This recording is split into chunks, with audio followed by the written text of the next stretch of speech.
You're watching Charter California Edition. I'm Brad Pomerantz. I'm glad you're still with us as we continue our travels up and down the state of California. Today we are in Victorville and we are joined by Keith Jones. He is with the Department of Environmental Health for the County of Riverside, focusing specifically on vector control. What is vector control? Well, Brad, a simple explanation for a vector is an organism such as a mosquito, an insect, an animal that has the ability to transmit disease to us or other animals such as horses. And so when we think about mosquitoes, we think about Lyme's disease, we think about West Nile virus, we think about malaria from 100 years ago, although it's still active in Africa. When we think about the Inland Empire, Southern California, are there certain threats that concern you and as a result should concern Californians generally? Absolutely. Just a note, Lyme's disease is transmitted via a tick rather than mosquito. That's true. But you're absolutely correct. In Riverside County and up and down the state, we do have certain public health threats that we're on the lookout for. We have Lyme disease, we have West Nile virus, we have plague, we have... Plague? Yes, we do. Plague? Yes, we do. The bubonic plague? We have hantavirus. Those are the diseases that all of our vector control programs are on the lookout for, doing surveillance for, and doing control. And what is it about the mosquito? I mean, I know Lyme's is through the tick. My aunt got Lyme, so I'm familiar with it. But what is it about the mosquito that makes it such an outstanding transmitter of these horrific diseases? Well, mosquitoes are difficult to control. They basically need a water source, and the eggs develop into larvae and emerge as an adult mosquito. And not every mosquito can give us a disease. It's basically the female mosquito that needs a blood meal to lay the eggs, and only certain species have the ability to transmit disease to humans. So what will happen, as I understand it, is a mosquito will bite an infected animal, such as a crow, a sparrow. Primarily, as far as West Nile virus goes, we know that's in our wild bird populations in Southern California. So if a female mosquito of the right species feeds on an infected bird, they have the potential to transmit that disease to us or a horse. And it happens. I mean, I remember I was mentioning to you, I think it was back in 2008, there was a West Nile virus outbreak, and I remember going to a vector control facility and watching an autopsy of a crow, and sure enough, the physician said, look, this is an inflamed liver. This means this crow is infected. And this means if this crow, it had died. Right. But if it had, not, a mosquito could have bitten it and then transmitted it to us. How does a vector control program get funded? Well, because they're county programs, they're public programs. They are typically either a county environmental health or health department program or a special district, a mosquito abatement district, vector control district. Traditionally, these programs have been funded through the county with the general fund or general property tax dollars. Over the last decade, there's been a big shift, especially in Riverside County.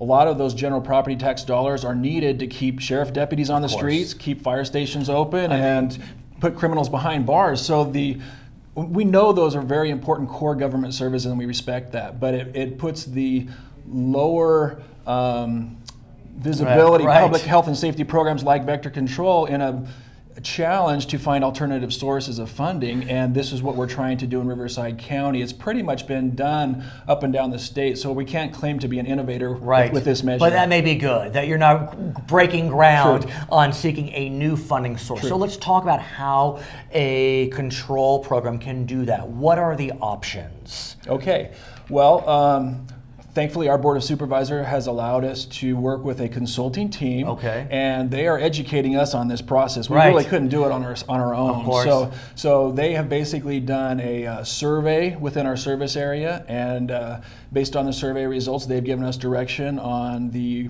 proposed rate and depending on the service zones in the area. And let's talk about that, because Riverside County, we know the inland county is very large, and you, likewise, the Riverside County Vector Control Program covers a very large area geographically. Absolutely. It goes all the way from Temecula to Basically, the service area that we're speaking of today Right. is the central portion of the county, all the way from the unincorporated Temecula area up into the unincorporated Banning-Beaumont Pass. So that entire corridor within Riverside County, it covers about 2,000 square miles and a population of approximately 240,000. And so you are going to the voters of that area. But it's unique. You're only going to the voters in the unincorporated portions of that area. Do you want to explain that, or is it a little too inside baseball? No, I'd be happy to explain that. And basically what we're doing is we're following Proposition 218 proceedings. So it's not the registered voters and it's not a general election. The ballots will be mailed out to property owners within our service area because the property owners are the ones that are going to be asked to pay for these services. Not all registered voters Right. may own property. They're not impacted. So this is the proven method to proceed, and we do have 10 service contracts with the cities within our area. The cities basically pay us for the services that we provide directly. That is not happening in the unincorporated areas. And so, oh, I see. So that's why you need to go to those unincorporated zones, because you need funding. Absolutely. Because the county has had to shift funding away from vector control. Absolutely. Okay, so ballots are being mailed. That is actually a new trend. You're not going to be holding an in-poll election where you have to actually go. You're going to mail ballots to the property owners. Yes. Explain that process. How will that work? Well, basically the ballots have been developed by the consulting team. The board will give the approval to have those ballots mailed, and when the property owners receive these ballots in the mail, it'll be clearly identified. This is important. There'll be some red ink on the front envelope, and it'll have our identification. There'll be a information booklet, so they can find if you're you don't have the viewers right now that see this. If there's someone who hasn't seen the segment, we just want people to be informed when they make that vote. Right, and the key is it's the property owners who need to vote. The ballots must be received at some point in the end of July, mid-end of July. The date is still to be determined. Correct. And for this election, 50% plus one, not a 2/3 vote.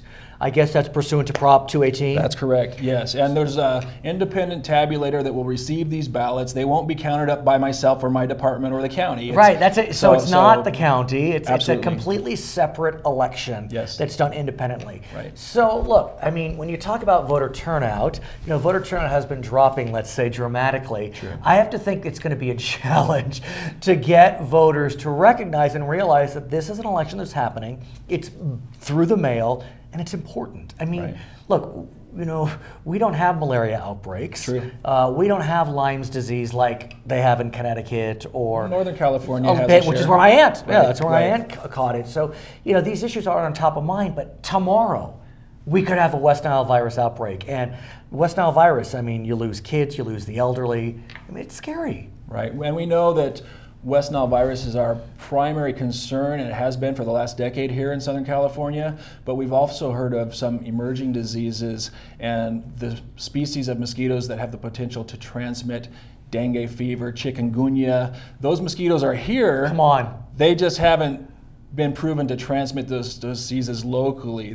Do we know if they have the diseases? Are they carrying the diseases? That hasn't been proven. The cases that have been documented in California have been determined to be imported cases. People that have traveled abroad. I see. And then come back. But let's face it. I mean, symptoms. people are traveling abroad all the time. More and more these days. And if someone comes in with dengue fever, gets bit by a mosquito, they can then transmit it to someone local. Is that right? That is the concern. Yes. Okay, so if you live in Riverside County, in an unincorporated area, please know that ballots are in the mail. And it could also be other vector control programs that are doing the same thing. Like you said, you're not an innovator in this case. True. And the key is that the ballots must be returned by the end of July. The date will be on the ballot. Yes. I want to thank you, Keith, so much for joining us. My pleasure. It's an interesting issue, an important issue, and one that we really need to pay attention to because it's our health.